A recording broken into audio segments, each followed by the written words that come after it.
Alright guys, welcome back to my channel. Today we're going to be doing some French toast for breakfast.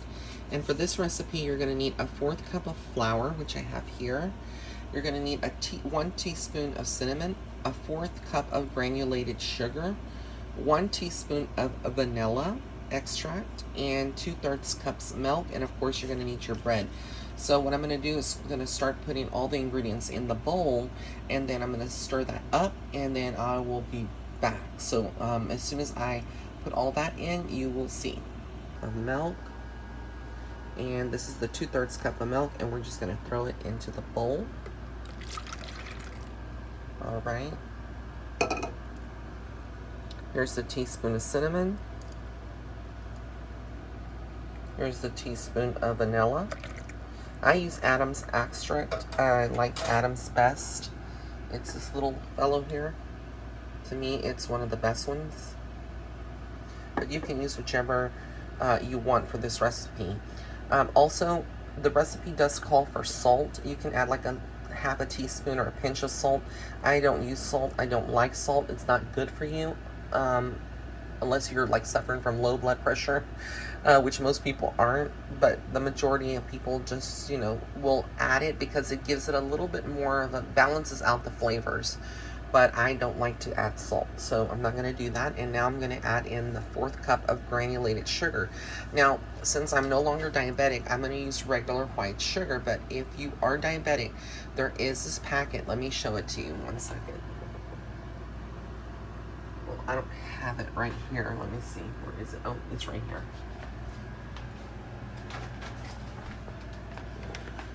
It's this Swerve, the ultimate sugar replacement. I have it in brown, but I also have it in white, and it's granular. It tastes just like sugar, and you can substitute that into the mixture if you do not want your blood sugar to be affected in any kind of way. Okay, here's the 1/4 cup of sugar. It's not a lot of sugar, but we don't want too much sugar in there. Now, this recipe doesn't call for nutmeg, but I'm going to be a little extra today, and I'm going to put a dash of it, just a dash, because remember, nutmeg goes a long way. It's very potent, very strong, so I'm just going to use a dash of that. So we're going to take a whisk, and we're going to whisk it all up. Because I'm filming with one hand, it's kind of spinning around. Yeah, let's spin it around. But that, you get the idea. So let me finish whisking this up, and I'll show you what it looks like. So this is what it looks like whisked up. I like to do my recipe a little different than some people. If you haven't realized, this recipe does call for 4 large eggs. So we'll be cracking in 4 large eggs into this mixture now. I did go ahead and add about a 1/4 cup of brown sugar in the eggs, and now I'm going to whisk this all up. Why the brown sugar? Because it gives it a little bit of a melassa type of flavor already.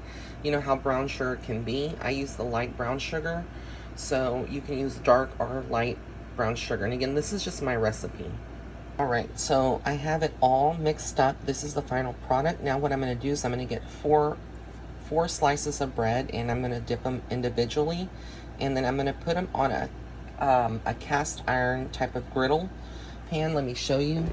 That's what it looks like. You want to put that on medium to high heat. I would say medium heat.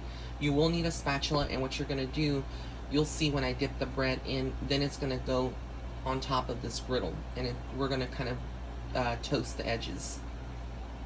Alright, so I have my bread slices here. What I'm going to do is I'm going to just put it in here.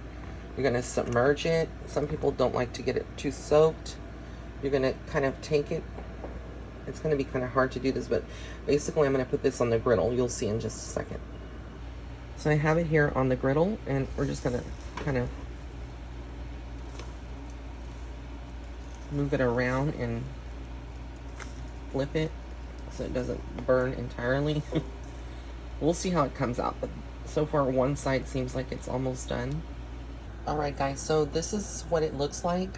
If I had powdered sugar, I would use it, but I'm going to be using this, which is calorie-free pancake syrup on top, and then I'm going to also treat it with sugar-free Smucker's Sundae syrup, which can be used on other items other than ice cream. So you'll see how the final product looks.